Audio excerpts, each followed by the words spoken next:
ग्रंथ का नाम है श्री उपदेशामृत।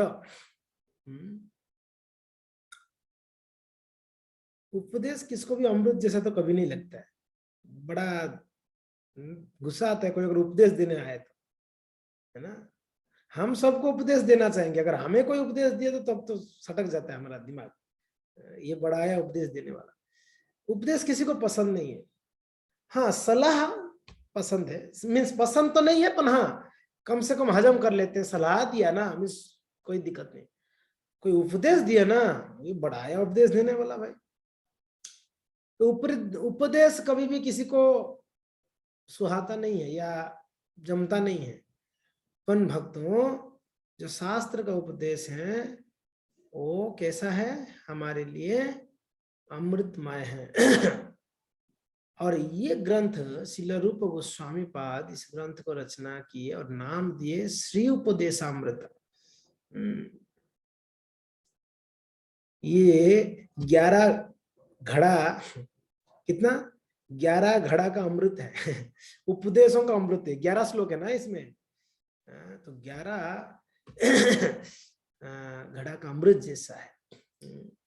अमृत यानी ये ऐसे उपदेश हैं हमारा जीवन को अमृतमय बना देगा। बाकी संसार का हर एक उपदेश हमारा जीवन को जहर जैसा बना देता है कि नहीं। किसी का भी उपदेश आप सुन लो, इस संसार में कोई भी उपदेश ले लो, कोई अगर ऐसा उपदेश देता है अगर आप ऐसे काम करोगे तो इतना धन कमा सकते हो, ये उपदेश कितना अमृत है हमारे लिए। विषय विष के बराबर है, विषय विष के बराबर है। विषय यानी जो विषय भोग है वो कैसा है, जहर के जैसा है। तो इस संसार का हर एक प्रकार का उपदेश हमें क्या प्राप्त कराता है, जहर, विष है कि नहीं है। वो धन हो, ऐश्वर्य हो, हाँ, या कुछ भी हो, कोई वस्तु हो या जन हो, जन्म धनम सुंदरिम कविताम, ये सारा इस संसार में जो भी उपदेश दी जाती है। और आजकल बच्चों को क्या सिखाया जाता है बचपन में, अच्छा इंजीनियर बन, अच्छा पैसा कमा, अच्छा लड़की को शादी कर, अच्छा घर बना, अच्छे से भोग कर। नहीं, अच्छे से भोग कर, ये सिखाया जाता है। यानी अच्छे से जहर पीना। इंद्रिय भोग जहर जैसा है। और इस ऐसा है, इंद्रिय तो कभी तृप्त होती नहीं है, कभी तृप्त नहीं होगी। इंद्रियों को कितना भी विषय दे दो आप, इंद्रिय कभी तृप्त होने वाला नहीं है। और उसमें भी अच्छा दूसरी बात है, इस संसार में जो भी उपदेश और शिक्षा दी जाती है, जरूरत है उस शिक्षाओं को, नहीं देने से क्या कोई इंद्रिय भोग करता नहीं है। अगर आपको आप किसी को सलाह दोगे नहीं या उपदेश दोगे नहीं कि ऐसे कमाओ ऐसे कमाओ, तो क्या नहीं कमाएंगे लोग, खाएंगे नहीं, पिएंगे नहीं, सोएंगे नहीं, है जी। पाप करने के लिए, भोग करने के लिए बताने का जरूरत नहीं, ट्रेनिंग देने का जरूरत नहीं। ट्रेनिंग देने का जरूरत है तो कौन सा, जो वैरागी के बारे में ट्रेनिंग देना चाहिए। एक्चुअली बच्चों को वैरागी सिखानी चाहिए, ना कि भोग। भोग सिखाने का क्या जरूरत है, पता है हमारे जन्म से ही इनबिल्ड है भोग करने का प्रवृत्ति, इसको अलग से सिखाने का जरूरत नहीं पड़ता है। भोग करने का प्रवृत्ति इनबिल्ड है। आंखों से सुंदर रूप देखने का इच्छा इनबिल्ड है, कानों से म्यूजिक सुनना ये इनबिल्ड है इच्छा, जीवा से स्वादिष्ट चीजें खाना ये इनबिल्ड है। इसके लिए कोई ट्रेनिंग का जरूरत नहीं है कि नहीं। बिना पढ़ा लिखा भी दारू का टेस्ट लेता है, पीने मीन्स पढ़ा लिखा भी दारू का टेस्ट ले लेता है, समझ आ रहा है। उसको सिखाने का जरूरत नहीं है मूर्ख को, जो पढ़ा लिखा नहीं। देख भाई, दारू को ऐसे ग्लास में डाल के उसमें आइस डाल के उसको ऐसे पीना चाहिए तब तेरे को मजा आएगा, बताने का जरूरत नहीं है। ये भोग प्रकृति, भोग चीज ऐसे ही है, वो अपने आप उसको इनबिल्ड है ये आदत है या प्रवृत्ति कह सकते हैं, प्रवृत्ति। वृत्ति यानी कार्य, प्रवृत्ति यानी प्रकृष्ट रूप का कार्य है, मीन्स विशेष कार्य है उसके लिए। प्रवृत्ति बन गया है, एक प्रकार का आदत बन चुकी है, तो इसके लिए इसके ट्रेनिंग जरूरत नहीं।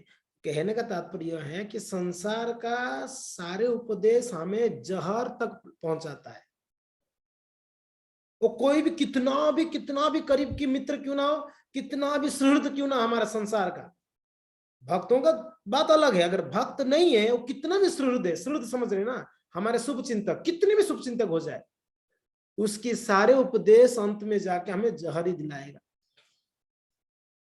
और क्या दिलाएगा।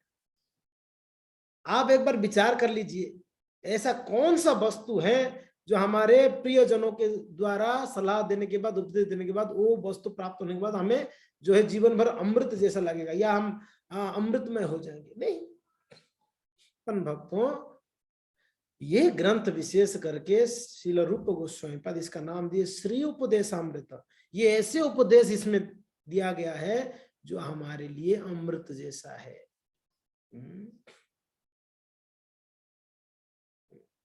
जैसे कभी कभी खास करके हम काढ़ा पीते हैं, काढ़ा मीठा होता है या कड़वा होता है? कड़वा होता है, उसको मीठा बना के पीते हैं हम लोग। हम उसमें शक्कर डाल दें, गुड़ डाल दें तो वो मीठा हो जाती है। नॉर्मली काढ़ा कड़वा ही होता है, वो नीम डाला जाता है, गिलोय डाला जाता है, ये सारे कड़वे चीज है। नीम, गिलोय इत्यादि ये सारे शरीर के लिए अमृत है। क्या है? शरीर के लिए अमृत वस्तु है कि नहीं है? पर हम उसमें थोड़ा जहर डालकर, शक्कर जहर है, जहर डालकर घोल के पीते हैं हम, बाकी वो तो है अमृत। समझ में आ रहा है? तो वैसे ही ये जो उपदेश है ना, हमको लगेंगे कड़वे, जैसे आपको नीम या गिलोय कड़वे लगेंगे, मगर है शरीर के लिए अमृत है। मैं सच बोल रहा हूं, ये है अमृत है। वैसे ही ये जो उपदेश है ना, ये जो अभी रूप गोस्वामी उपदेश दे रहे हैं, ये है हमारे लिए बिल्कुल अमृत है। मगर हमको कैसे लगेगा? सुनते सुनते जाएंगे तो पल्ले नहीं पड़ेगा, हजम नहीं होगा, जचेगा नहीं, कड़वा लगेगा, नहीं नहीं ये मेरे लिए नहीं है, जमेगा ही नहीं। ऐसे ऐसे उपदेश है, मगर ये हमारे लिए अमृत है। इसके लिए इसमें जो भी उपदेश है अमृत जैसा है। इसके लिए जो व्यक्ति इसमें दिया हुआ 11 मंत्र या 11 श्लोक है, 11 श्लोक को अच्छे से समझकर अपने जीवन में अपना लेगा, उसका जीवन अमृत में हो जाएगा। ये उपदेश अमृत है। समझ में आ रहा है? तो ये ग्रंथ को रचना किए रूप गोस्वामी। रूप गोस्वामी के बारे में हमने चर्चा किए हैं थोड़ा बहुत, सनातन जी की चर्चा जब हुई थी तो इसका आमुख हो हमने चर्चा किए नहीं थे, तो इसका आमुख को हम लोग पढ़ लेते हैं। बहुत सुंदर है आमुख। तो कोई एक जन पढ़ेंगे? आप में से कौन पढ़ सकते हैं हिंदी? हिंदी कौन अच्छे से पढ़ सकते हैं? हाँ, करुणानिधि प्रभु पढ़िए। हरे कृष्ण प्रभु जी, सभी वैष्णव को दंडवत प्रणाम। आमुख कृष्ण भावनामृत आंदोलन श्रील रूप गोस्वामी की अध्यक्षता में संचालित होता है। गौड़ीय वैष्णव या बंगाली वैष्णव अधिकांशतया चैतन्य महाप्रभु के अनुयायी हैं। इसमें से वृंदावन में 6 गोस्वामी, जिनके प्रत्यक्ष शिष्य है, अंत एवं श्री नरोत्तम दास ठाकुर ने गाया है। रूप रघुनाथ पदे हाईवे आकुति कवे हाम बुजबू से युगल पीड़िते। जब मैं गोस्वामी द्वारा प्रदत्त साहित्य को समझने के लिए उत्सुक होऊंगा, तब मैं राधा तथा कृष्ण के दिव्य प्रेम व्यवहार को समझने में समर्थ हो। ठीक है, ओके। सो श्री कृष्ण भावनामृत आंदोलन किनकी अध्यक्षता में संचालित होता है? श्रील रूप गोस्वामी की अध्यक्षता में संचालित हुआ ये कृष्ण भावनामृत आंदोलन। श्री चैतन्य महाप्रभु के बाद जो मुख्य रूप से इस गौड़ीय परंपरा को आगे बढ़ाने में 6 गोस्वामी ने मुख्य रोल निभाया, और उसमें श्रील रूप गोस्वामी अध्यक्षता किए। क्या किए? अध्यक्षता, उसको लीड रोल लिए उसका। वैसे तो सनातन गोस्वामी एज से बड़े हैं, सनातन गोस्वामी एज से बड़े हैं रूप गोस्वामी से, मगर रूप गोस्वामी इसका लीड लिए, अध्यक्षता। तो गौड़ीय वैष्णव या बंगाली वैष्णव अधिकांशतया श्री चैतन्य महाप्रभु के अनुयायी हैं, जिनमें वृंदावन के षड गोस्वामी उनके प्रत्यक्ष यानी डायरेक्ट शिष्य हैं। महाप्रभु डायरेक्टली इन लोगों को दीक्षा दिए। ठीक है ना। गौड़ीय, कितना लोगों को गौड़ीय शब्द का अर्थ पता है? हम कभी कोई कहते हैं अच्छा हम गौड़ीय संप्रदाय से, हम ब्रह्म मध्य गौड़ीय संप्रदाय से। अच्छा, कितना लोग को इसका अर्थ पता है कि गौड़ीय का अर्थ? अच्छा, किन को नहीं पता है?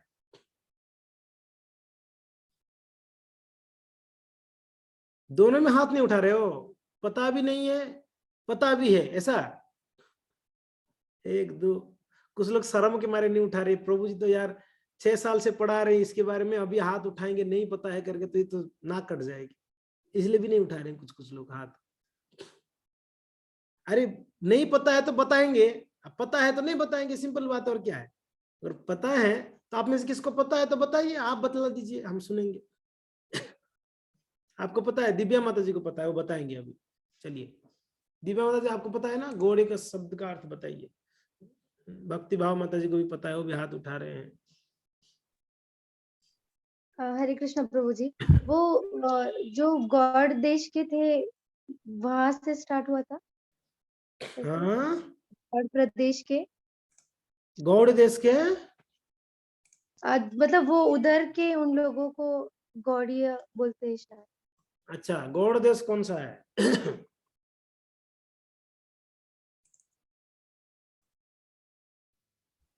नहीं पता प्रभु जी। ये बता।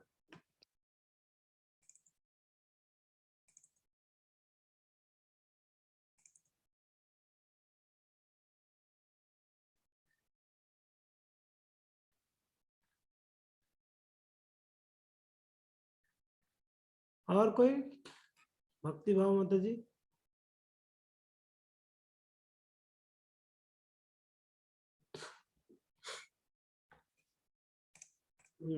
गो कौन हाथ उठाए थे? कहाँ भक्ति माता? हाँ, भक्ति भाव माता जी बोली। कृष्ण प्रभु जी, गौड़ीय मीन्स गौरी मीन्स राधा रानी का नेम आता है, इसलिए गौड़ी है ऐसा? हाँ, यही तो आपने सुना ही होगा। राधा रानी के उपासक से, ऐसे मैं सुना हुआ है। हाँ, पक्का नहीं पता है, तुक्का मार रही माता जी, हो सकता है ये। ओके, ठीक है। प्रभु जी लेक्चर में, कहीं तो भी लेक्चर में सुना है, लेकिन बहुत दिन हो गए ना, इसलिए कंफर्म नहीं हो रहा है। हाँ, बिल्कुल सही बात है, सुना तो है कहीं ना कहीं। हाँ हाँ, ठीक है, चलिए बढ़िया। और चलो ठीक है बाबा, मैं बतला ही देता हूँ। ठीक है, एक तात्पर्य में प्रभुपाद जी बहुत सुंदर वर्णन करते हैं।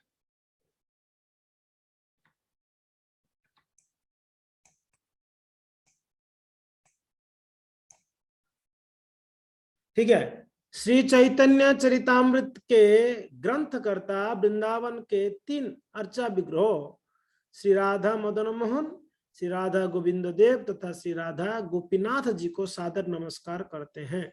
ये तीनों अर्चा विग्रह उन बंगाली वैष्णवों तथा गौड़ीय वैष्णवों के जीवनधार हैं, जिनके मन में वृंदावन में निवास करने की सहज प्रवृत्ति है।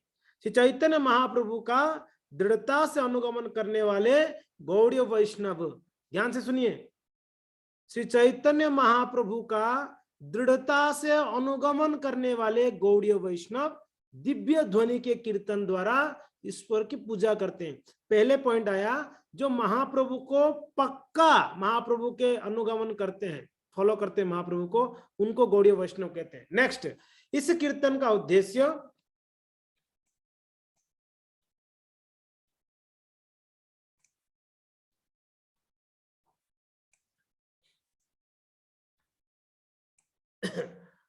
इस कीर्तन का उद्देश्य भगवान के साथ ऐसा दिव्य संबंध स्थापित करना होता है जिसमें पारस्परिक प्रेम रस का आदान प्रदान हो और अंत में प्रेमा भक्ति की वांछित सफलता की प्राप्ति हो।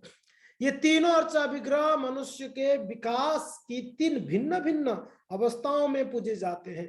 श्री चैतन्य महाप्रभु के अनुयायी भक्ति में विकास के इन सिद्धांतों को दृढ़ता से पालन करते हैं। गौड़ीय वैष्णव 18 दिव्य अक्षरों से रचित उन वैदिक स्तुतियों में चरम लक्ष्य का अनुभव करते हैं जिसमें कृष्ण की उपासना मदन मोहन गोविंद देव गोपीजन बलम के रूप में की जाती है।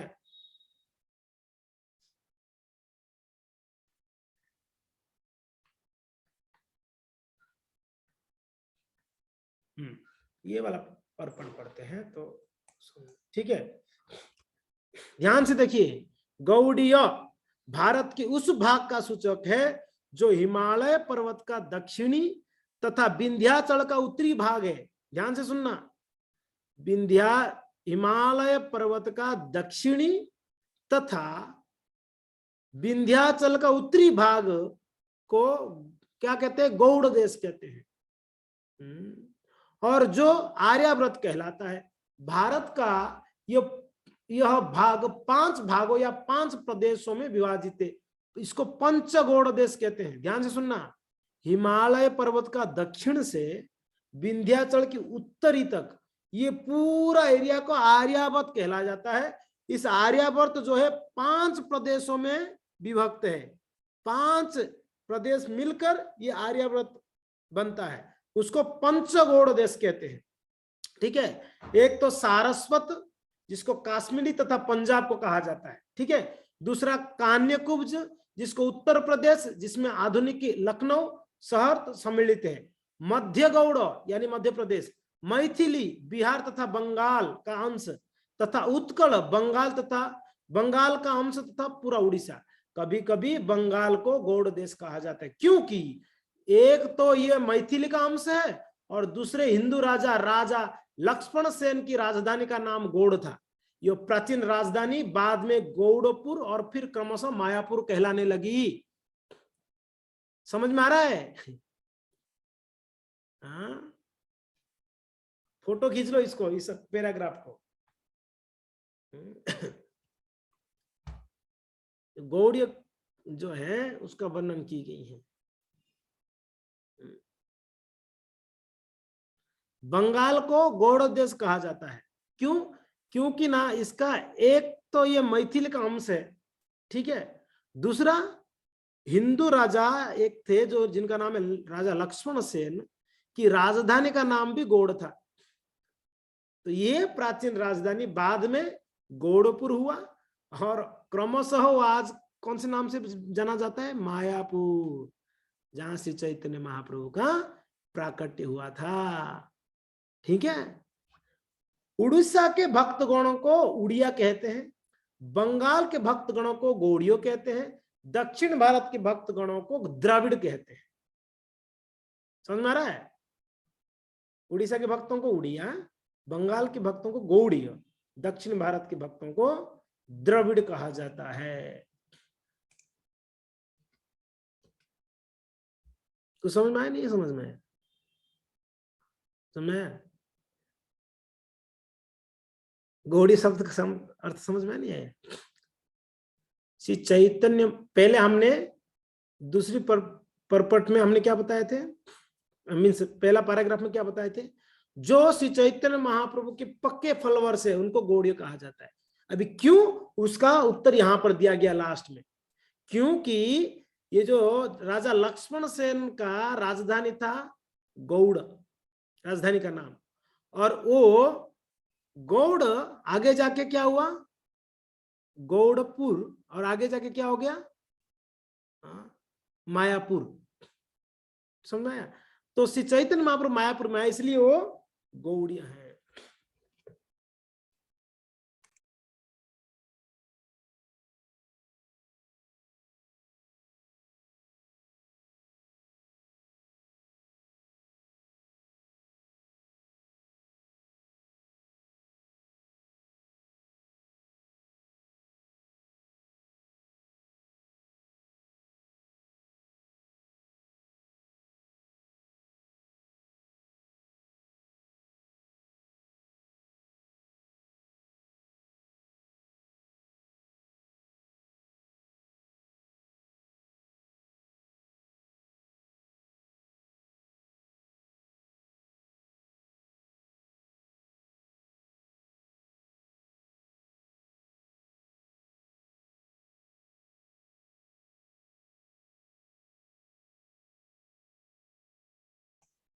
ओके जी, कोई कंफ्यूजन नहीं है ना?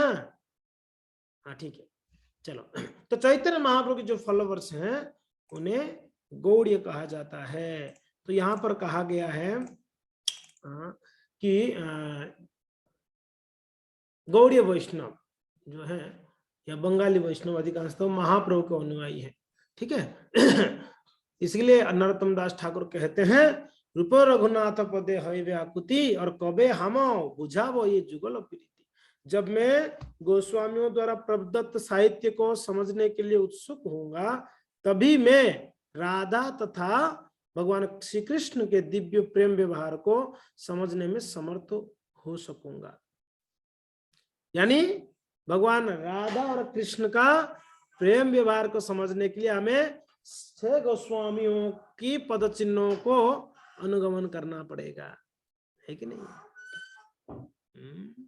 6 गोस्वामी को अनुगमन करो। ओके, नेक्स्ट, श्री चैतन्य महाप्रभु का प्रादुर्भाव मानव समाज को कृष्ण विज्ञान का वरदान देने के लिए हुआ। भगवान श्री कृष्ण के समस्त कार्यकलापों में सबसे उत्कृष्ट है गोपियों के साथ उनकी माधुर्य प्रेम की लीला है। श्री चैतन्य महाप्रभु गोपियों में श्रेष्ठतम श्रीमती राधा रानी के भाव में प्रकट हुए। अतएव भगवान श्री चैतन्य महाप्रभु के जीवन कार्य को समझने तथा उनके पदचिन्हों का अनुगमन करने के लिए हमें 6 गोस्वामियों, रूप गोस्वामी, श्रील सनातन गोस्वामी, श्रील रघुनाथ भट्ट गोस्वामी, श्रील जीव गोस्वामी, श्रील गोपाल भट्ट गोस्वामी तथा श्रील रघुनाथ दास गोस्वामी का अत्यंत गंभीरता पूर्वक अनुसरण करना चाहिए। अत्यंत गंभीरता पूर्वक इनका अनुसरण करना है 6 गोस्वामियों का।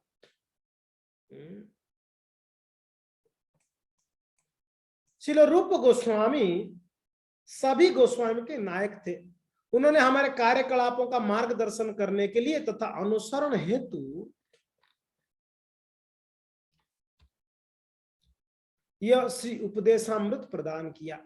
जिस प्रकार श्री चैतन्य महाप्रभु अपने पीछे शिक्षाष्टकम नाम से 8 श्लोक छोड़ गए थे, उसी तरह श्री रूप गोस्वामी ने हमें श्री उपदेशामृत प्रदान किया है जिसमें हम शुद्ध वैष्णव बन सके। ध्यान से सुनना, महाप्रभु श्री चैतन्य महाप्रभु अपने जीवन काल में हमें क्या देखेंगे? अंत में उनका अंतिम जो देने महाप्रभु का 8 श्लोक है, वो है श्री चैतन्य शिक्षाष्टकम, ये 8 श्लोक है। और वैसे ही कहते हैं रूप गोस्वामी पाद, उनका देन क्या है? ये श्री उपदेशामृत, श्री उपदेशामृत। इसके लिए हमें बहुत ही ध्यान पूर्वक इस उपदेशामृत को कहा गया है, क्या कहा गया है? उपदेशामृत प्रदान किया जिसमें हम शुद्ध वैष्णव बन सकते हैं। रूपाज क्या कह रहे हैं? ये उपदेशामृत को कोई समझकर अपने जीवन में अपनाएगा तो शुद्ध वैष्णव बन जाएगा। 11 श्लोक आपको शुद्ध वैष्णव बना देंगे। हम बताइए कितना महत्वपूर्ण ग्रंथ होगा ना ये। इसके लिए भक्ति शास्त्री कोर्स में ये बुक पढ़ाया जाता है। ये बुक भक्ति शास्त्री लेवल वाला है। हाँ जी, उपदेशामृत और भक्ति रसामृत सिंधु, श्रीमद् भगवद गीता, ईशोपनिषद, 4 किताबें पढ़ाते हैं भक्ति शास्त्री में। ठीक है, तो आगे क्या कहते हैं ध्यान से सुनिए। तो समझ में आ रहा है नहीं समझ में आ रहा है? हमारे बातें समझ में आ रहा है ना? ठीक है। समस्त आध्यात्मिक कार्यों में मनुष्य का पहला कर्तव्य अपने मन तथा इंद्रियों को बस में करना है। मन तथा इंद्रियों को बस में किए बिना कोई भी व्यक्ति आध्यात्मिक जीवन में प्रगति नहीं कर सकता है। इस भौतिक जगत में प्रत्येक व्यक्ति रजोगुण तथा तमोगुण में लिप्त रहता है। प्रत्येक व्यक्ति बोल दिया प्रभुपाद जी, यानी उसमें हम भी आ गए। प्रत्येक व्यक्ति में हम भी हैं और ये पक्का है हम रजोगुण तमोगुण में ही रहते हैं ज्यादा। सत्वगुण तो कभी कभार हमें छू के चला जाता है। जैसे एक छुआछुई खेल खेलते हैं ना बच्चे, दौड़ दौड़ के जाके छू लेता है, तो कभी कभी वो सत्वगुण आके छू के निकल जाता है बस। बाकी 24 घंटा हम लोग या तो रजगुण में रहेंगे या तमोगुण में रहेंगे। और जितना भी पाप कर्म करते हैं रजो तमो के प्रभाव से। किसके प्रभाव से? रजोगुण के और तमोगुण के प्रभाव से। जितना अपराधे भी करते हैं, सत्वगुणी व्यक्ति अपराध नहीं करता है, अपराध का कारण भी रजो तमोगुण का है। बहुत क्रोध आना, इसका कारण रजोगुण है। बहुत नींद आना, तमोगुण है। तो ये सारा जितना भी अपराध और हम पाप हो जाती है हमसे, कहीं ना कहीं हमारे सत्वगुण में कोई पाप नहीं करेगा। सत्वगुणी व्यक्ति, कोई व्यक्ति बोलता हम सत्वगुणी है, ब्राह्मण है, हम सत्वगुणी है, खाता है प्याज लहसुन, दारू पिएगा, ओके सत्वगुणी बोलता अपने आप।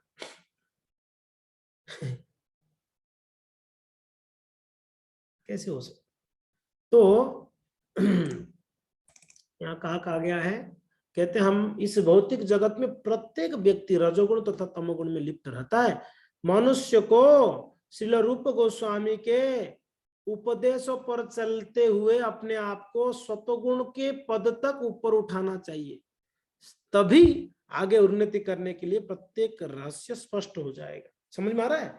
कम से कम हमें सत्वगुण तक उठना चाहिए। सत्वगुण तक उठ जाएंगे, फिर हमें सारा चीजें धीरे धीरे स्पष्ट हो जाएगा।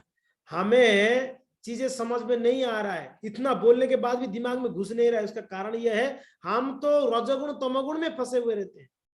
तो इसके लिए कितना भी ज्ञान बोल दिया जाए, वो कैसे हो जाता है? वो एक मटका में नीचे छेद है, उसमें खूब पानी भरो, सारा पानी बह जा रही है, वैसे हम लोग का स्थिति है। हाँ, ये सत्य बात है, हमारा स्थिति ऐसा ही है। कई दिनों से, कई सालों से हम भक्ति की कई चीजों के बारे में हम सुनते हैं, मगर कैसे हो जाता है? पंचर है। पंचर होने के कारण सारा हवा निकल जाती है। यहाँ हवा भरो आप गाड़ी की टायर में, वहां पंचर में सारा हवा चला जाता है। आप कोई गाड़ी पंचर हो गया तो आपने हवा डाल दो, कितना समय चलेगा? आधा घंटा तक चल जाएगा, कुछ जगह 15 मिनट तक चल जाएगा, है कि नहीं? उसके बाद वापस दिक्कत होती नहीं होती है। वैसे ही है, जब हम क्लास सुनते हैं 10-15 मिनट तो बिल्कुल एक्टिव रहते हैं, अरे यार ये सत्य ऐसे ही करना है, कल से ऐसे ही करूंगा या करूंगी, नहीं यार मैं शुद्ध भक्त बनूंगा, ये सारा झंझट है संसार में, तो ये सारा तो ऐसे ही भौतिक चीजें हैं, पूरा एक्टिव रहते हैं। कभी कभी उसके नेक्स्ट दिन सुबह ट्राई भी करते हैं मंगला के टाइम पे, बस उतना ही है, वो सुबह मंगला तक ही हमारा नशा रहती है, सारा नशा उतर जाती मंगला के बाद। फिर तो ऐसा नशा लगता है संसार का, फिर तो नेक्स्ट दिन तक तो फिर भजन ही छूट गया, जप ही। यह हम लोग का स्थिति है। क्यों? कारण यही है कि हम रजोगुण तमोगुण के प्रभाव में आते हैं। जो भक्त सतोगुण के प्रभाव में रहता है, सतोगुण में रहता है, वो जिंदगी में अपराध कर ही नहीं सकता है, किसको बुरा बोल ही नहीं सकता है, किसके साथ बुरा कर ही नहीं सकता है। और सत्वगुण व्यक्ति को अपने आप भजन में मन लगेगा। हमारा कितना भजन में मन लग रहा है? नहीं लग रहा है भजन में मन। इसका कारण यह है हम तमोगुण रजोगुण के प्रभाव में हैं भक्तों।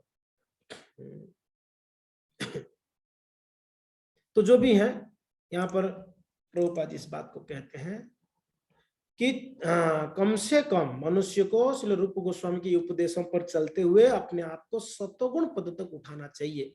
ठीक है, तभी उसका आगे उन्नति करने के लिए प्रत्येक रहस्य स्पष्ट हो जाएगा। आगे कहते हैं, कृष्ण भावनामृत में प्रगति अनुयायी की मनोवृत्ति पर निर्भर करती है। ये बहुत महत्वपूर्ण लाइन है जो प्रभुपाद जी कहते हैं।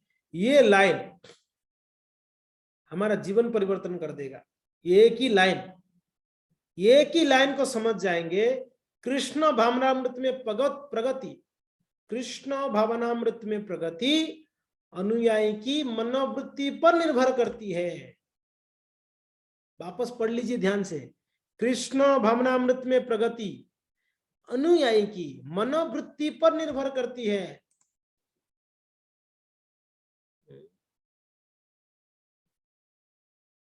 हमारा भक्ति का प्रगति अनुयायी कौन, हम, हमारे मनोवृत्ति कैसा है उसके ऊपर निर्भर करता है।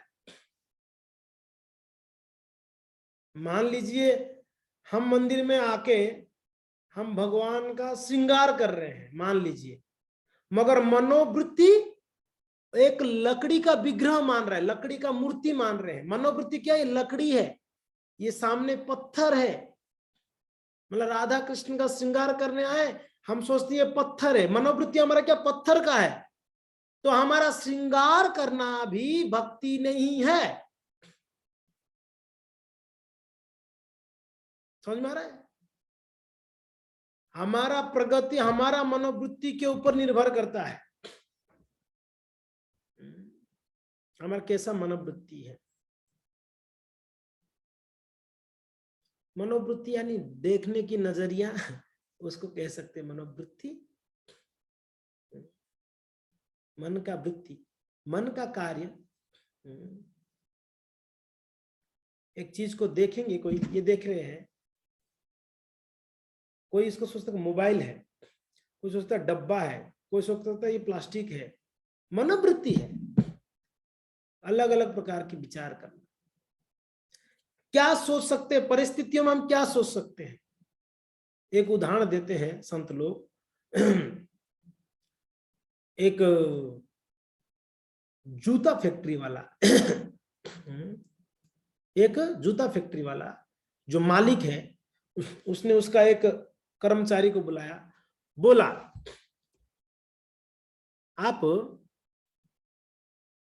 राजस्थान में जाओ, राजस्थान में जाके देखो अपना बिजनेस कैसे वहां पर चल सकता है। जूता फैक्ट्री, हाँ, चप्पल वाला, चप्पल फैक्ट्री वाला। तो कर्मचारी आया, देखा कोई जूता नहीं पहना है, कोई भी नहीं पहना है। जाके रिपोर्ट दिया मालिक को, मालिक वहां तो अपना बिजनेस चलने वाला ही नहीं है, कोई नहीं पहनता है वहां पर। तो दूसरा कर्मचारी को भेजे, उसने आके देखा, जाके मालिक को बोला, मालिक अपना बिजनेस सबसे अच्छा राजस्थान में चलेगा। कैसे? कोई नहीं पहनता है तो हम सबको पहना सकते हैं चप्पलों को। कोई नहीं पहनता मीन्स हम सभी को वहां पर जूता पहना, चप्पल पहनवा सकते हैं, तो अपना बिजनेस अच्छा चलेगा। देखो देखने की नजरिया, मनोवृत्ति ये है। एक आके क्या देखा, देखा हमारा वहां बिजनेस ही नहीं चलेगा, क्योंकि ना कोई जूता ही चप्पल ही नहीं पहनते वहां पर। दूसरा व्यक्ति, सबको पहना सकते हैं हम लोग, तो अपना बिजनेस सबसे अच्छा चलेगा। ये मनोवृत्ति है जी, ये मनोवृत्ति है। सेवा हो, कोई वैष्णव को देखने से, भागवत पढ़ने से, जप करने से हमारा मनोवृत्ति क्या है, हमारा मनोवृत्ति क्या है, समझ में आ रहा है? मनोवृत्ति पहले समझ आइए, मनोवृत्ति समझ जाएंगे तो हम हमारा भक्ति में हम मीन्स करेक्शन कर सकते हैं हमारे जीवन में कि मेरा कहाँ रॉन्ग हो रहा है। सबसे बड़ा परेशानी तो मुझे ऐसे बोल दिया प्रभु जी ने यार, ओहो मुझे ऐसे बोला, उसको नहीं बोला, मुझे क्यों बोला? मनोवृत्ति, मनोवृत्ति। अच्छा मुझे ऐसे बोले, एक मान लीजिए किसी को गुरु महाराज जी बोलेंगे कि हे मायापुर वासीदास, बोलेंगे कि आप इतना क्रोध क्यों करते हो, नहीं क्रोध करना चाहिए आपको, आपको क्रोध नहीं करना चाहिए। तो अभी मैं क्या सोचूंगा, यार गुरु महाराज जी मेरा कितना अच्छा काम मैंने किया वो तो देखे नहीं, मेरा क्रोध को देखे महाराज, मुझे एक भी प्रशंसा नहीं किए। नजरिया देखिए, मनोवृत्ति देखिएगा। वही जगत पालिका माता जी बोले, जगत पालिका माता जी आप ठाकुर जी का श्रृंगार इतना अच्छा और अच्छा कर सकते हो, बहुत अच्छा करते हो और अच्छा कर सकते हो। जगत बोलते ठीक ठीक है गुरु महाराज जी, थैंक यू गुरु महाराज। नजरिया, माता जी उसको पॉजिटिवली लेंगे, मैं उसको नेगेटिवली लिया। महाराज उनको भी डांटा, मुझे भी डांटा। मान लीजिए श्रृंगार का ही हो, बोले कि माता जी आपने जो पिन लगाया वहां पर पगड़ी में, वो पिन भगवान को टच हो गया है। ऐसे कैसे पिन लगा दिया आपने? मान लीजिए डांट के बोले गुरु महाराज, तो माता जो रो पड़ेगी, महाराज मैं इतना सेवा की, आपने पिन ही दिखा, इतना श्रृंगार में एक पिन दिखा क्या? तो माता जी ऐसे स्वीकार की कि ओ अच्छा अच्छा, वो पिन भगवान को टच हुआ ना, हाँ नहीं होना चाहिए, अपराध है। इसको पॉजिटिवली लिया। मान लीजिए दूसरा भक्त को बोले वही चीज, उसने अरे मैंने इतना सुबह ठंड में उठ के आता हूं मंदिर में श्रृंगार करने, और मुझे क्या बताया, बोले आपने मेरा कमी दिखा दिया श्रृंगार में। दूसरा इस प्रकार से लिए मनोवृत्ति देख रहे हैं ना, एक दोनों को एक ही चीज मान लो बता दिया जाएगा कि आपने श्रृंगार में ये कमी है, और उनको भी बताया आपके श्रृंगार में ये कमी है। दोनों का नजरिया, एक तो बहुत पॉजिटिवली स्वीकार किए, ओह नहीं नहीं ये नहीं करना चाहिए ना, अपराध है ना, तो नेक्स्ट श्रृंगार से हम ध्यान रखेंगे। दूसरा भक्त नाराज, मैं आऊंगा ही नहीं, दोबारा मुझे बुलाना मत श्रृंगार में, हम नहीं आएंगे, मैं इतना मेहनत करके आता हूं और आपने मुझे ऐसे कह दिया, थोड़ा छोटा मोटा गलतियां तो आपको माफ कर देना चाहिए श्रृंगार में। तो ये नजरिया है। या फूल हार बनाने में हो, या कुकिंग में हो, या झाड़ू मारने में हो, या प्रवचन देने में हो, या कीर्तन करने में हो, किसी में भी हो, हमारा क्या मनोवृत्ति क्या चल रही है। मान लीजिए भक्त कीर्तन कर रहे हैं मंदिर में, ठीक है, कीर्तन कर रहे हैं ठाकुर जी के सामने, उनका मन में चल रहा है कि कोई देख रहा है कि सुन रहा है कि नहीं, मेरा कीर्तन में कितना अच्छा गा रहा हूं। और एक भक्त है, वो कीर्तन कर रहे हैं, उनके मन में क्या है कि ठाकुर जी प्रसन्न हो रहे कि नहीं हो रहे मेरे कीर्तन में। मनोवृत्ति देखिएगा, बहुत अंतर है। दोनों कीर्तन कर रहे हैं, दोनों कीर्तन कर रहे हैं, एक के मन में क्या चल रहा है, सब लोग मुझे वाह वाह करेंगे नहीं करेंगे कीर्तन के बाद, मुझे देख रहे हैं कि नहीं देख रहे हैं मैं कीर्तन इतना अच्छा गा रहा हूं। और एक भक्त, ठाकुर जी प्रसन्न होते हैं कि नहीं होते मेरे कीर्तन में। ये दोनों मनोवृत्ति अलग अलग। तो हम क्या सोचते हैं उसके ऊपर हमारा भक्ति टिका हुआ है। अगर हम हर चीज में भक्ति में पॉजिटिव देख के चलेंगे तो हमारा जीवन में, भक्ति के जीवन में कोई बाधा ही नहीं है, कोई बाधा नहीं। कोई बुरा बोल दिया, भक्त कोई बुरा बोल दिया, हम तो छोटे छोटे चीज में तिलमिला जाते, छोटे छोटे चीजों में तिलमिला जाते हैं। बड़ा बड़ा चीज हमारे सामने आएगा तो हम क्या नहीं कर लेंगे, सोचिए। कृष्ण भावनामृत में प्रगति अनुयायी की मनोवृत्ति पर निर्भर करती है। ये लाइन रट लेना, हर कार्य में इस लाइन को सामने लाओ। मैं अभी को जो करने जा रहा हूं या जा रही हूं, किसके पीछे मेरा मनोवृत्ति क्या है, बहुत जरूरी है। समझ में आ रहा है? वंदना मत समझ में आ रहा है? मनोवृत्ति। जब तक हम अच्छा नहीं देखेंगे भक्ति में, तब तक हम संसार की बुराइयों से हट नहीं पाएंगे, ध्यान रखना। जब तक भक्ति में अच्छा दिखेगा नहीं, हम भक्ति में आने के बाद भी क्या देखते हैं, यहां भी कमी है। यही सबसे बड़ा परेशानी है हमारा जीवन में, ये सबसे बड़ा प्रॉब्लम है। हम मंदिर में आके भी, भक्ति में आके भी, भक्तों के अंदर भी कमी देखते हैं। ये सबसे बड़ा प्रॉब्लम है हमारा भक्ति में।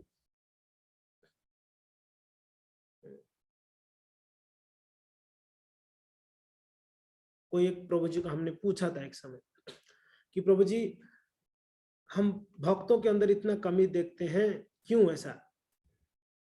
प्रभु जी बोले कि प्रभु थोड़ा विचार करो, अगर बाहर संसार में अगर देखने जाओगे क्या गुण है किसके पास, कोई गुण देखते हो?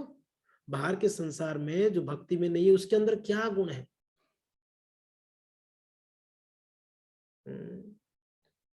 हरावक्तस्य कुतः महत् गुणा, जो भगवान की भक्त नहीं है उसके पास क्या महत् गुण है उसके पास।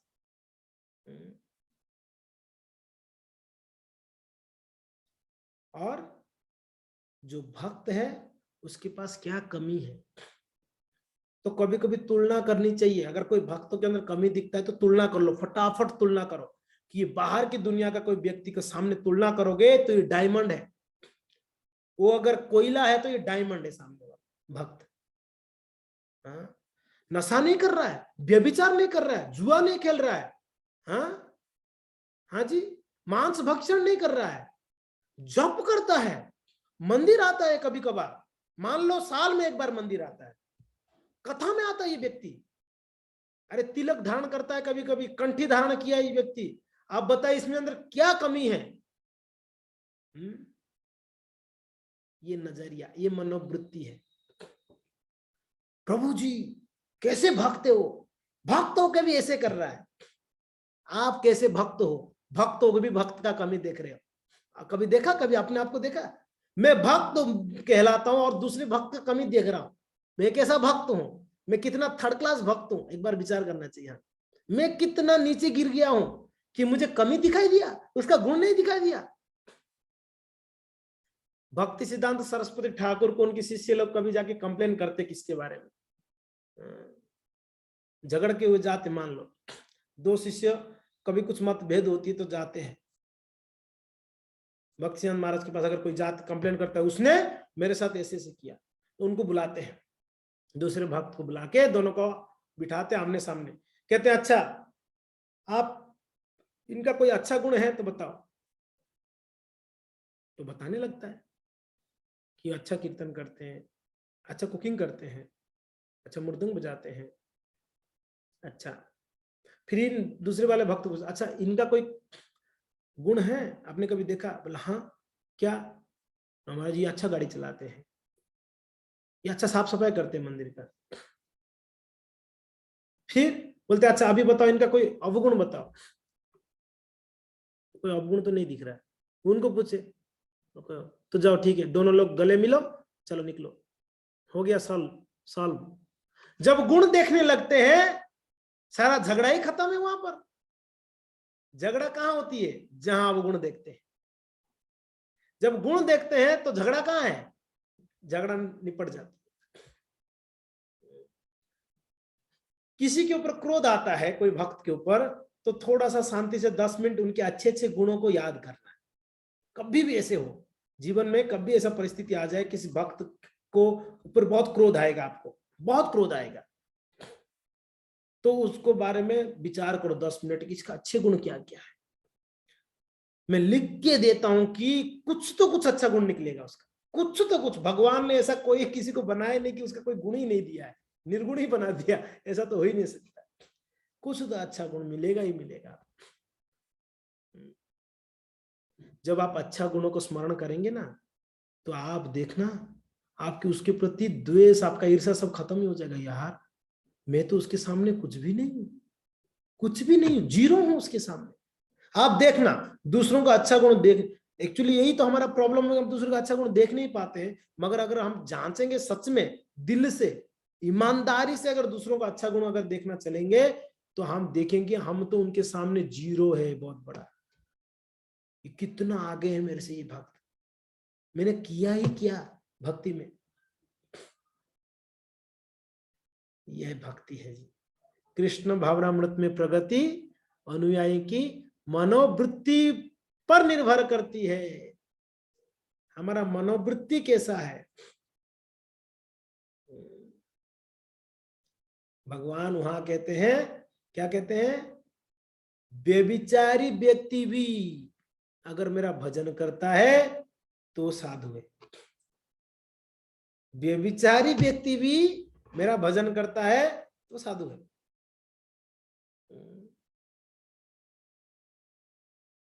भगवान ने स्वयं कहा है। तो कोई सेवा में कमी हो, स्थान में कमी हो, भक्तों में कमी हो, किसी में भी कमी हो, तो उसमें गुणों को देखना। अगर मनोवृत्ति चेंज करना है, तुरंत मनोवृत्ति चेंज कर लो, तो क्या होगा? हम भक्ति में कभी भी डावाडोल नहीं होंगे, बच जाएंगे। और हमारा भक्ति में प्रगति दिन दोगुनी रात चौगुनी प्रगति होने वाला है, अगर हमारा मनोवृत्ति चेंज कर देंगे तो। भक्ति का अर्थ यही है, मनोवृत्ति को चेंज करनी है। पहले भी जो सोच रहे हैं अभी भी ऐसे ही सोचेंगे तो फिर क्या फर्क है? भक्त बनने के बाद, भक्ति के आने से पहले जैसे सोचते थे, जैसे थर्ड क्लास की विचारधारा है, अभी भी वैसे ही विचारधारा रखेंगे तो क्या चेंजेस हुआ हमारा, हम क्या भक्ति कर रहे हैं। अपने आप को तो बहुत बड़ा भक्त बोलते हैं और ऊपर से थर्ड क्लास के विचार है हमारा दिमाग में। तो कहाँ हमको चेंज हुआ हमारा भक्ति में, कैसे प्रगति हुआ, विचार करो। इसके लिए कृष्ण भावनामृत में प्रगति अनुयायियों की मनोवृत्ति पर निर्भर करती है। हाँ करुणा माता जी, समझ में आ रहा है नहीं आ रहा है? हाँ क्या रवि प्रभु, लगता है आपके बांसवाड़ा में ठंड बहुत है। हाँ दरियाबाद में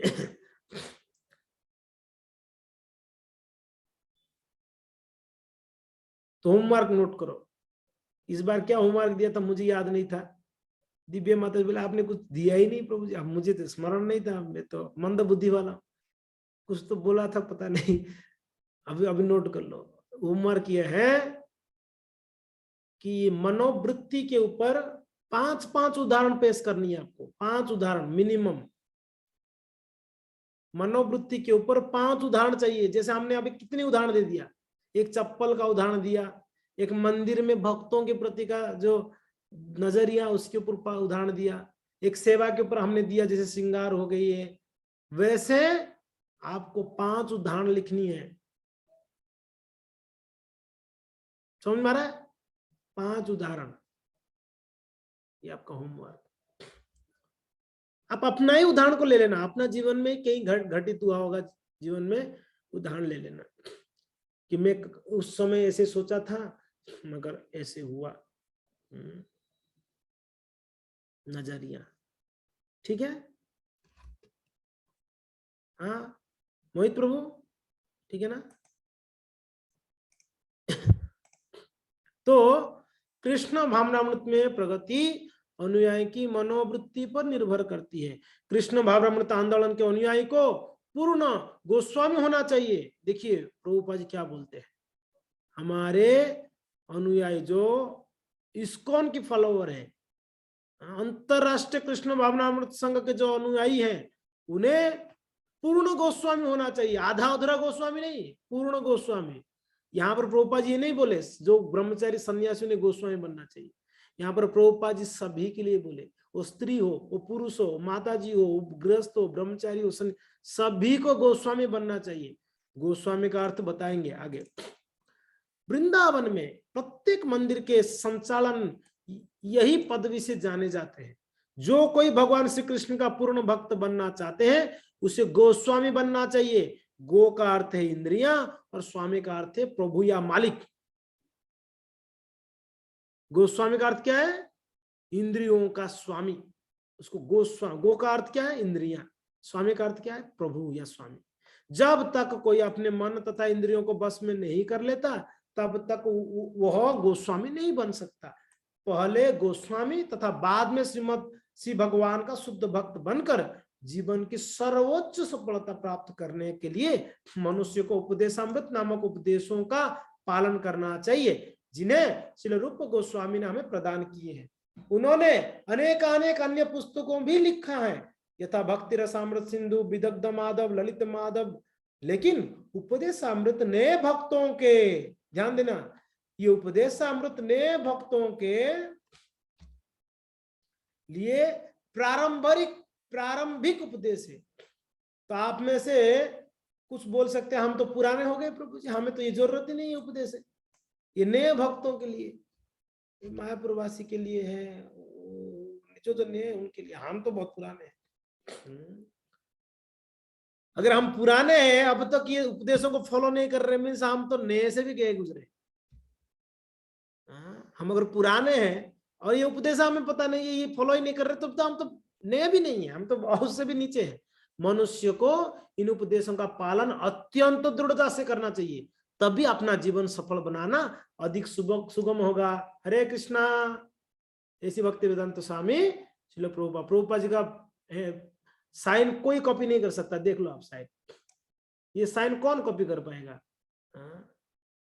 अद्भुत साइन है, गोलोक वृंदावन का साइन नहीं है। अब चरणारविंद भक्ति वेदांत स्वामी श्रीलो स्वामी, भक्ति वेदांत स्वामी, ऐसी भक्ति वेदांत स्वामी।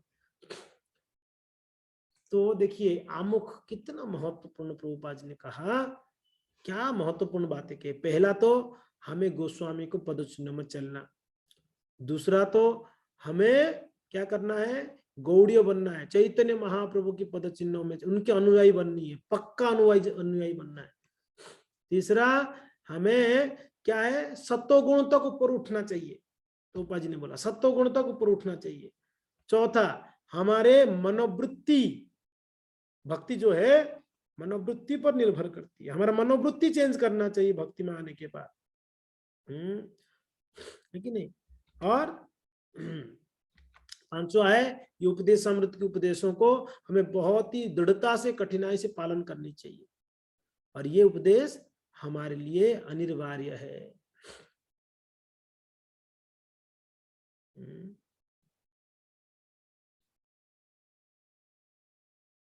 तो आप लोग ये आमुख में आपको भेज दूंगा, इसमें आप लोग मेन पॉइंट्स कैसे निकाल के लिखते हो मैं देखता हूँ, नोट्स सभी को बनानी है।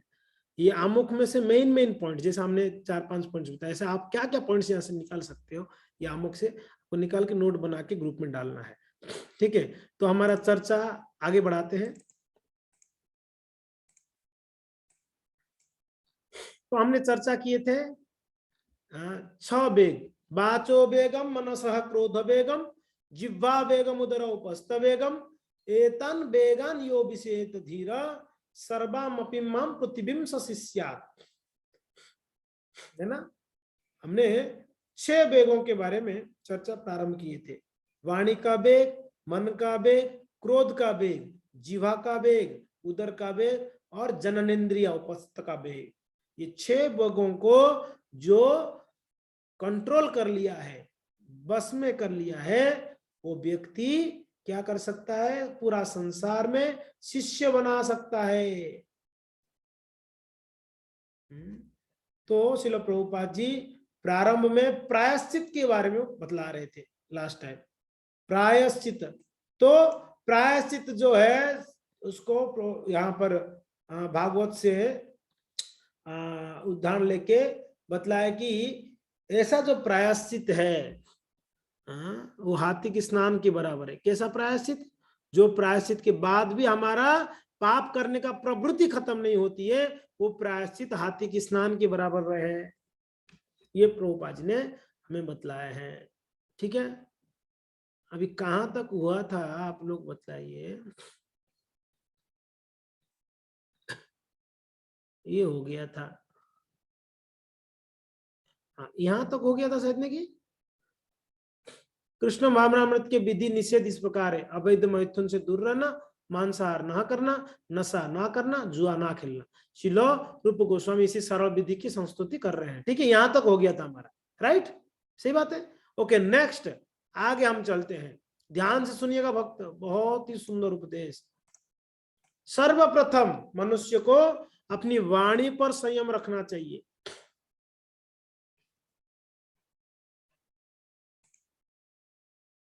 पहला उपदेश क्या दे दिए, अपनी वाणी के ऊपर जबान को लगाम दे मूर्ख। उसको शुद्ध भाषा में वाणी को कंट्रोल कर करके कह रहे हैं, है कि नहीं। तो हम लोग जितना भी अपराध करते हैं या जितना भी क्या बोलते हैं, मित्र कोई बनता है या शत्रु बनता है हमारे वाणी की वजह से।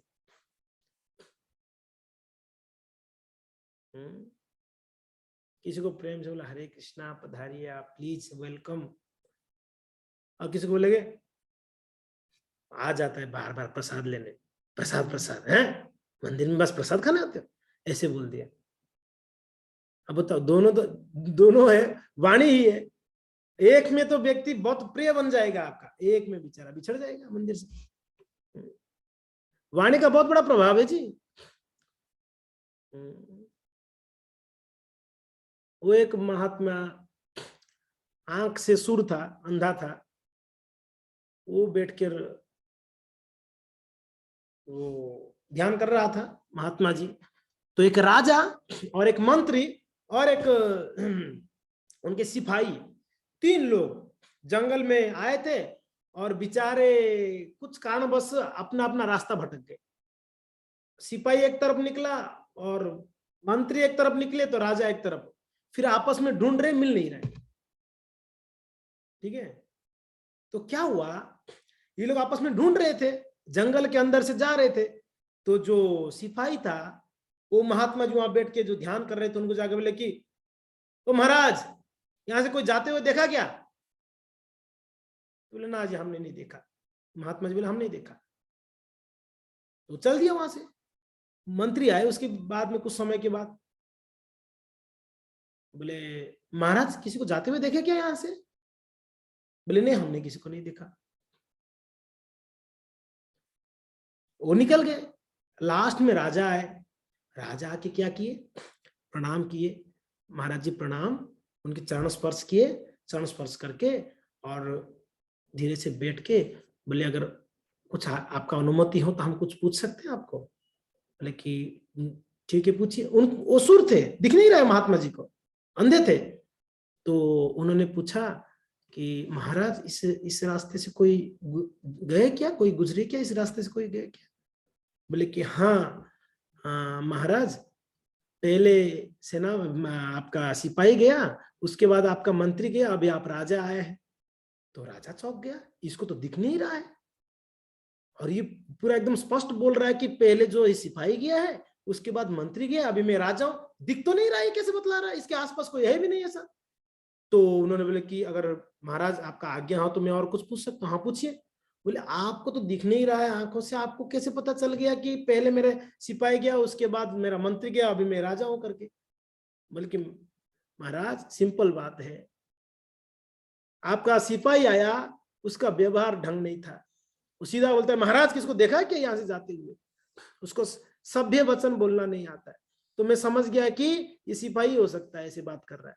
तो मंत्री थोड़ा सभ्यता से पूछा, और आप राजा, आप तो आके प्रणाम करके मुझसे आज्ञा लेके पूछ रहे हो कि कोई गए क्या, आपने देखा क्या करके?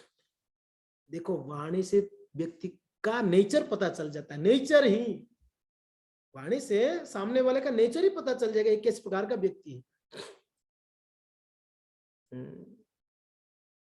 इसके लिए अपनी वाणी को हमेशा मधुर रखना है, बहुत जरूरी है।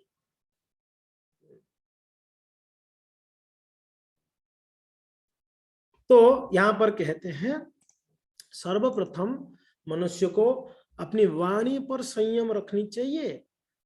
हम में से प्रत्येक व्यक्ति में बोलने की शक्ति है, और जैसे ही हमें अवसर मिलता है हम बोलने लगते हैं। है कि नहीं है? अवसर चाहिए बस बोलने के लिए। प्रभु हमें बस बोलने का अवसर दो, दे के देखो, हम तहलका मचा लेंगे। सुनने का अवसर आएगा तो सुनेंगे नहीं, बोलने का मौका दो बस, फिर तो देखना माइक हाथ से छूटेगा नहीं हमारा, इतना बोलेंगे। तो ये हर एक व्यक्ति का प्रवृत्ति है, समझ में है क्या है? हम सभी का इस प्रकार का बोलने की प्रवृत्ति है, और हम बोलने भी लगते हैं। यदि हम कृष्ण भावनामृत की बात नहीं करते तो केवल व्यर्थ की अनेकों बातें करते रहते हैं। आप बताइए, हम जीवन दिन भर में 24 घंटे में कितना समय कृष्ण भावनामृत का बातें करते हैं?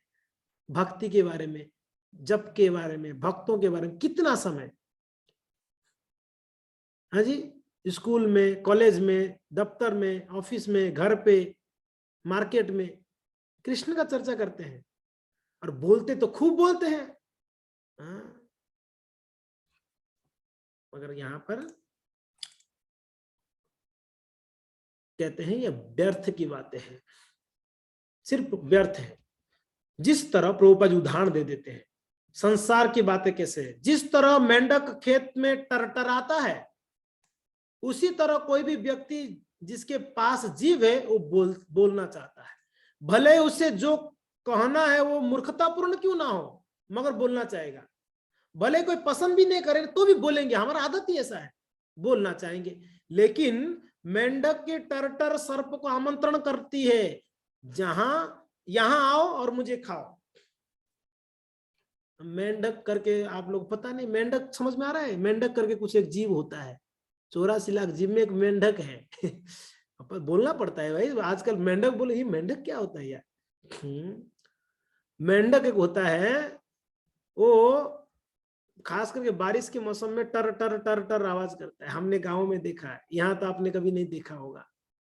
हाँ, खेतों में मेंढक टर टर टर टर आवाज करता है। और हम देखते हैं, हम देखा है कि आधा घंटा 1 घंटा टर टर करेगा, उसके बाद चुप। मिला क्या हो गया, कि सांप आगे पकड़ लिया होगा। सांप तो वेट करता रहता है, बस इसका आवाज जैसे सुनता आके पकड़ निगल लेता है। तो प्रभुपाद जी ने उदाहरण दी यहाँ पर, बहुत सुंदर उदाहरण है।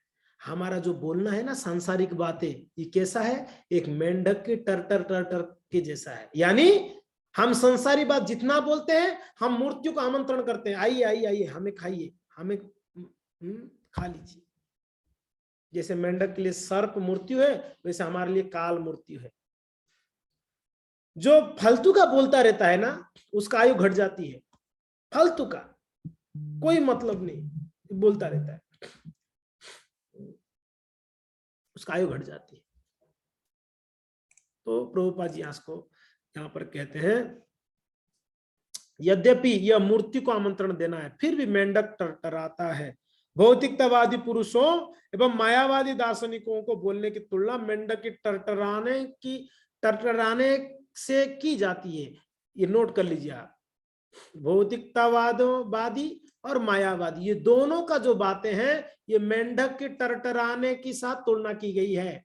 ये सदैव व्यर्थ की बातें करते हैं रहते हैं और अपने को पकड़ाने के लिए मृत्यु को आमंत्रित करते रहते हैं। लेकिन वाणी की संयम का अर्थ है अपने पर थोपी गई चुप्पी नहीं।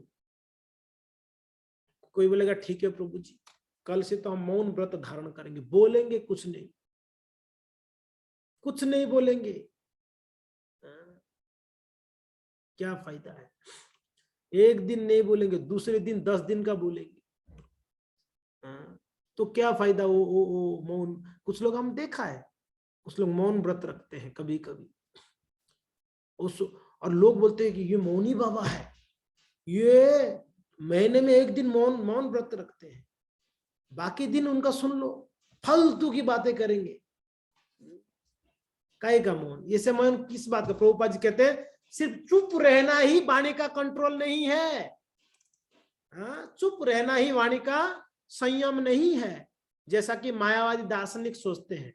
ऐसा मौन कुछ समय तक सहायता प्रतीत हो सकती है, लेकिन अंततः वो विफल हो जाती है। श्रील रूप गोस्वामी जिस संयमित वाणी की बात करते हैं, उसका अर्थ है कृष्ण कथा की सकारात्मक विधि का समर्थन है, अर्थात बोलने की प्रक्रिया को परम भगवान श्री कृष्ण के गुणगान में लगाना। समझ में आ रहा है? वाणी की नियंत्रण का अर्थ है भगवान की गुणगान करना, उसको वाणी का नियंत्रण कहा गया है। इस प्रकार जीव भगवान के नाम रूप गुण तथा लीलाओं की महिमा का गान कर सकती है। कृष्ण कथा का उपदेशक सदैव मृत्यु के चंगुल से दूर रहता है। वाणी की वेग को संयमित करने की यही महत्ता है। जो भगवान के बारे में बोलता है वो मृत्यु से दूर रहता है।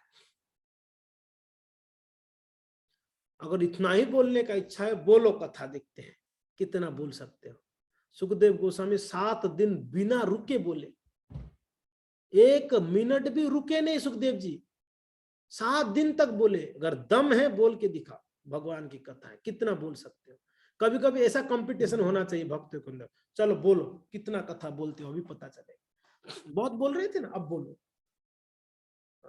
आधा घंटा भी नहीं बोल पाएंगे हम, 15 मिनट भी नहीं बोल पाते हैं। और आप कोई दूसरा टॉपिक दे दो, बाप रे बाप।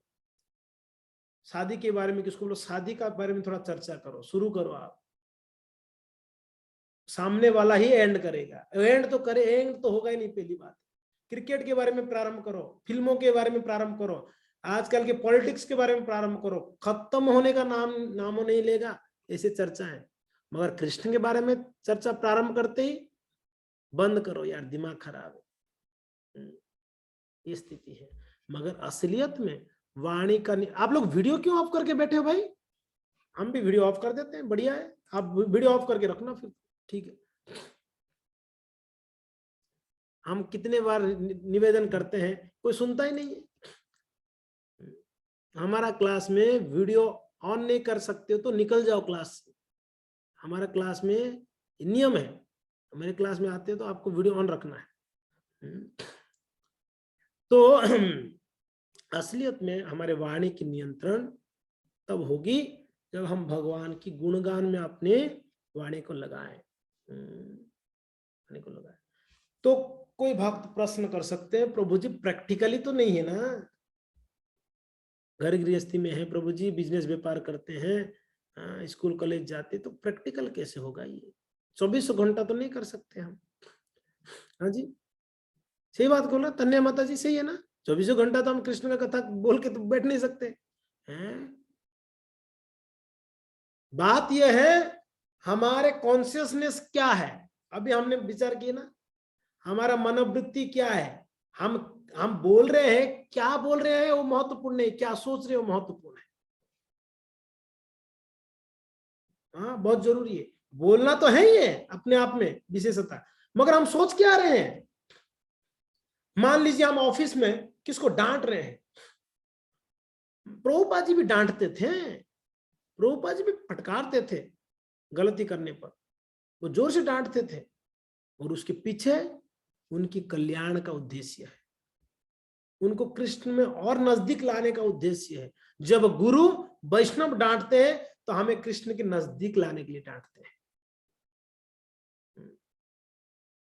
देखिए,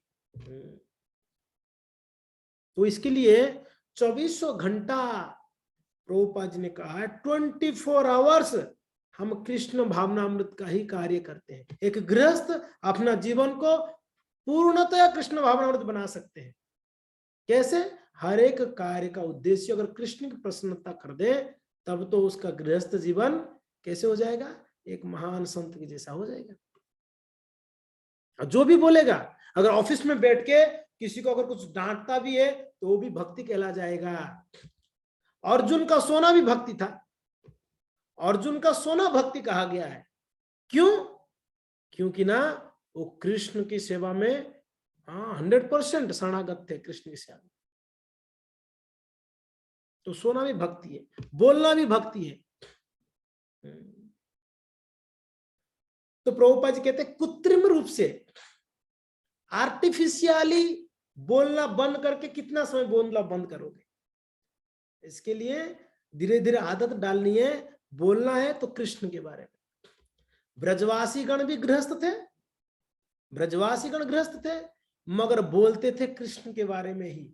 वो बूढ़ा हो, बच्चा हो, वृद्ध हो, या वो माता हो या प्रभु हो, कृष्ण का ही चर्चा। अभी घर पे पति पत्नी दोनों बैठ के क्या चर्चा करते? फालतू का चर्चा है। कभी ऐसे हुआ पति पत्नी बैठ के चलो आज भागवत का चर्चा करते 1 घंटा। अब देखिए, ये बोलने के, ये वाणी का नियंत्रण है।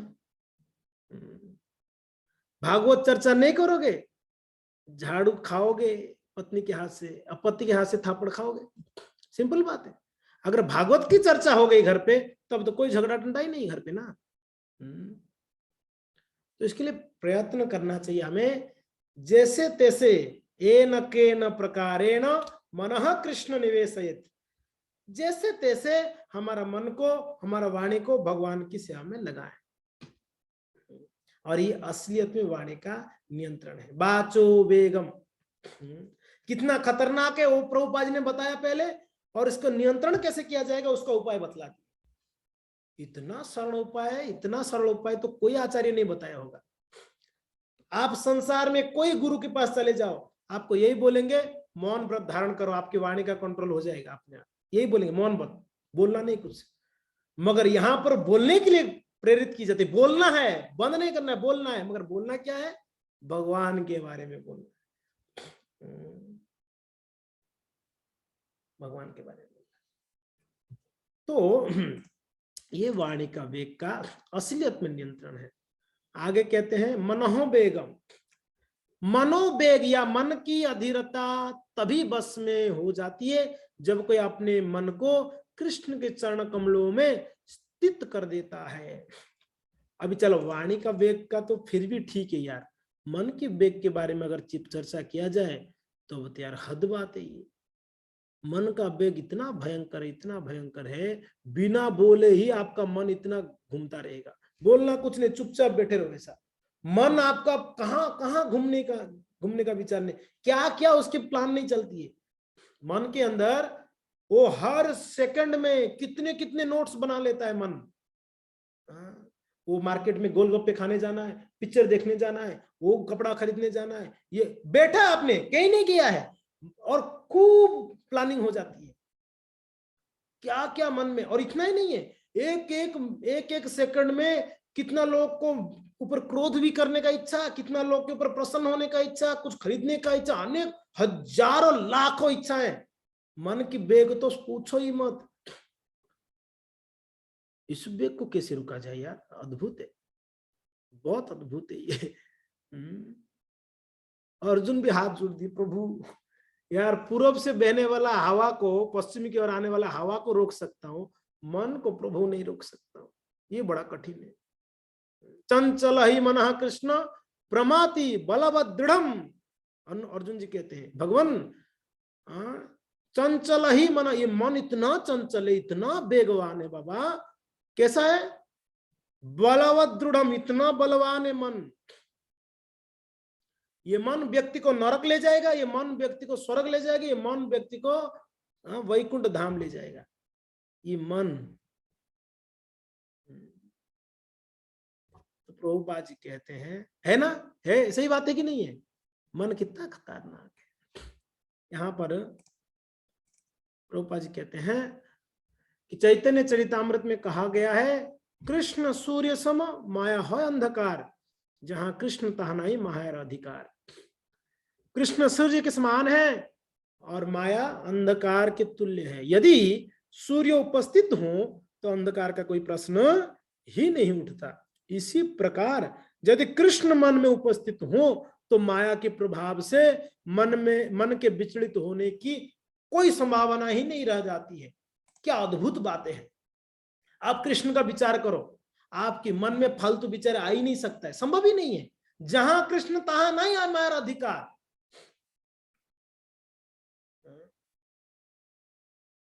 मगर हमारा मन ऐसे ट्रेंड है, नाम जपते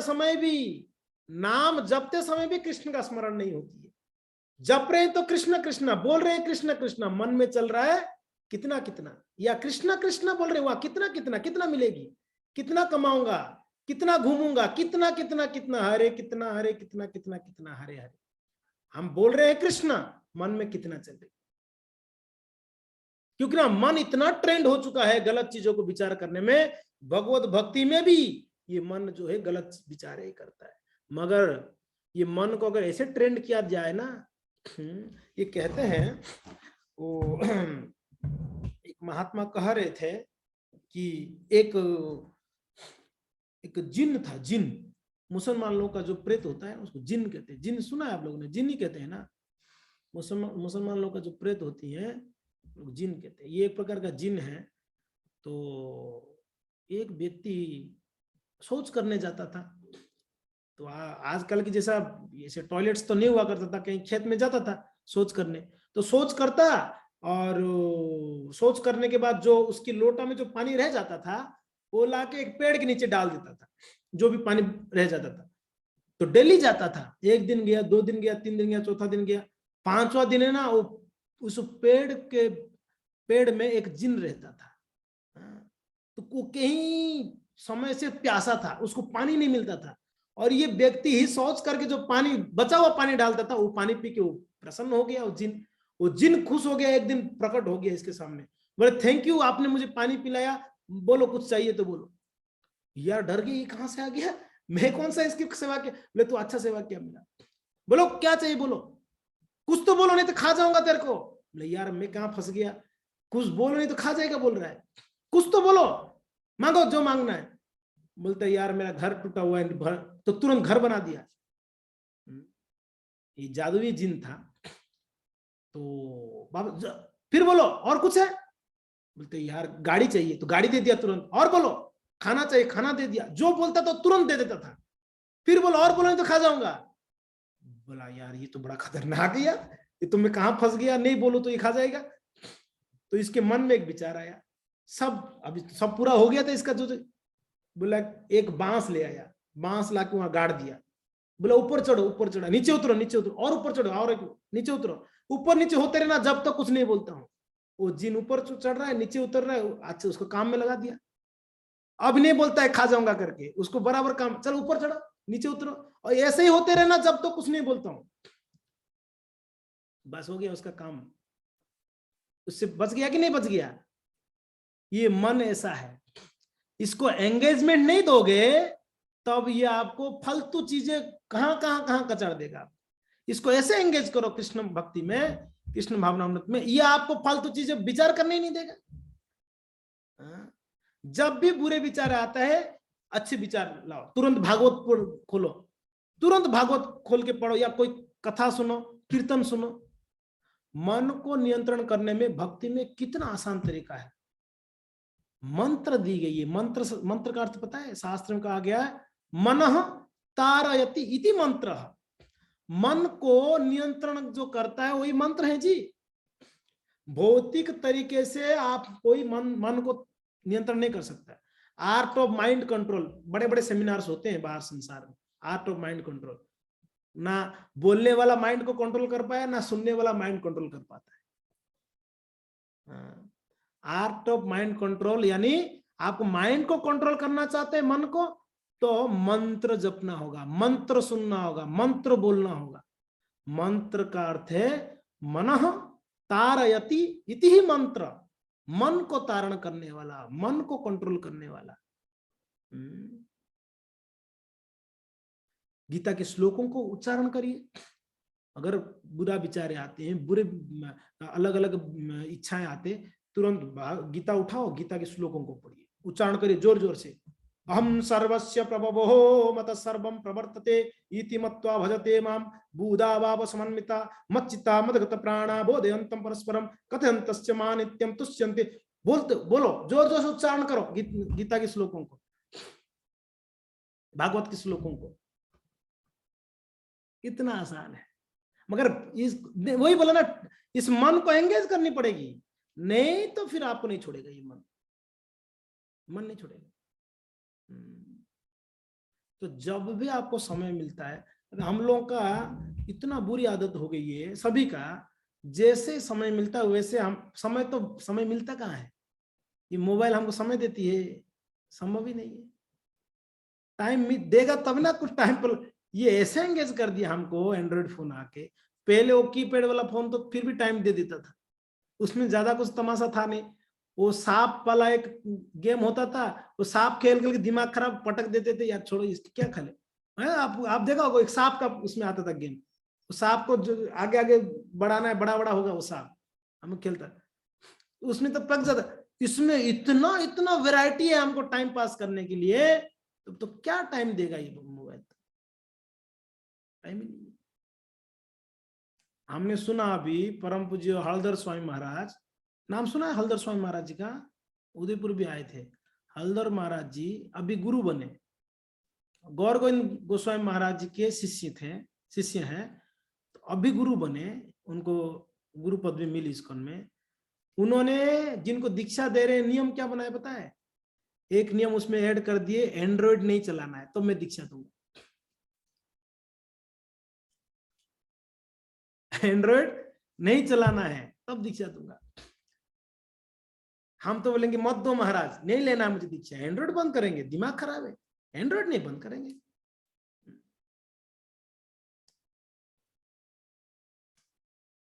ये हमारे, आप बताइए, जितने भी मन में फालतू चीजें आते हैं ये मोबाइल के, ये डब्बा के वजह से।